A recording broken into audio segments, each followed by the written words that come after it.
Přijde čas, kdy se učíte jazyky, pak už nejsou žádné hranice. Bude existovat jenom jedna měna a lidé budou vybírat peníze s kartonovým obalem. Lidé budou také mít malou černou krabičku jako krabička cigaret, se kterou mohou mluvit a hrát hry. Velmi zlý člověk se zmocní vlády nad světem. A za 888 dnů zatlačí svět ještě hlouběji do temnoty. Lidé, kteří vypadají, jako by měli rohy, jsou s tímto mužem zajedno. Jeden den nemáme vůbec žádné peníze a pak je to takhle, když má temář vládu, tak každý dostane číslo. A pak člověk už žádné peníze nepotřebuje, protože pak se peníze budou strhávat z účtu prostřednictvím čísla. Izrael je pod tlakem, všude kolem je neklidný a bojovný. Tento neklid se přelévá ze země do země. Válka předchází úrodný rok s hojností ovoce a obilí, kdy zemědělci sklízejí úrodu již v březnu.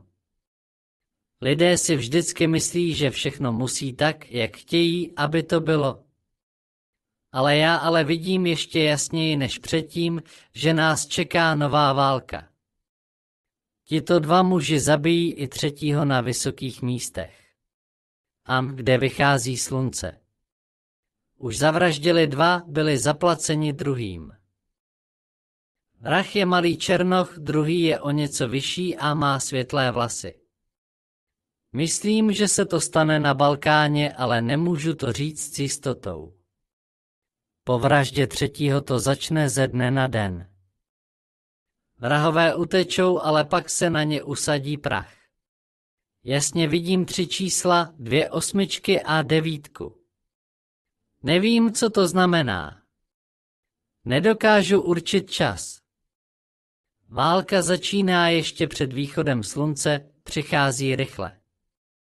Sedláci hrají karty v hospodě a cizí vojáci se dívají dovnitř oken a dveří. Kolona armád přichází celá v černém od východu. Ale vše se děje velmi rychle. Vidím 3 čárky, ale nevím, jestli je to tím 3 dny nebo 3 týdny. Zlatého města to začíná. První háďátko se vynořuje z modré vody. Na severozápad ke švýcarským hranicím. Až do Regensburgu není žádný most přes Dunaj. Jižně od modré vody nepřicházejí. Druhý nárazový klín přichází na západ přes Sasko směrem do Porúří. Stejně jako třetí armáda červ ze severovýchodu směřuje na západ přes Berlína. Nikdo z nich už svou vlast neuvidí. Vidím před sebou zemi jako kouli. Na níž se nyní vznáší mnoho bílých holubic horkého písku.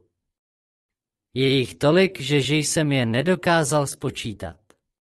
Holubice vypustí černou skříňku nad sídlem velitelství a pak všechno se zničí. Prší žlutozelený prach v řadě. Zlaté město je zničeno. Začíná tam a pokračuje až k městu v zálivu. Bude jasná noc, když začnou házet. Tanky stále jezdí. Ale ti, kteří v nich sedí, už jsou mrtví. Lidé úplně zčernají a maso padá z jejich kostí. Všechno zemře. Člověk, zvíře i rostliny. Dokonce i červy hluboko v zemi. Tak silný je jed. Co to je, nevím a nemohu to říct. Je to dlouhá řada. I kdo jsou na této straně, nemohou přesně a ti na druhé straně nad ní. Pak se pilíře armády vše se na této straně zhroutí. Všichni musí na sever. Házejí s sebou všechno, co mají, pryč. Nikdo se nevrací.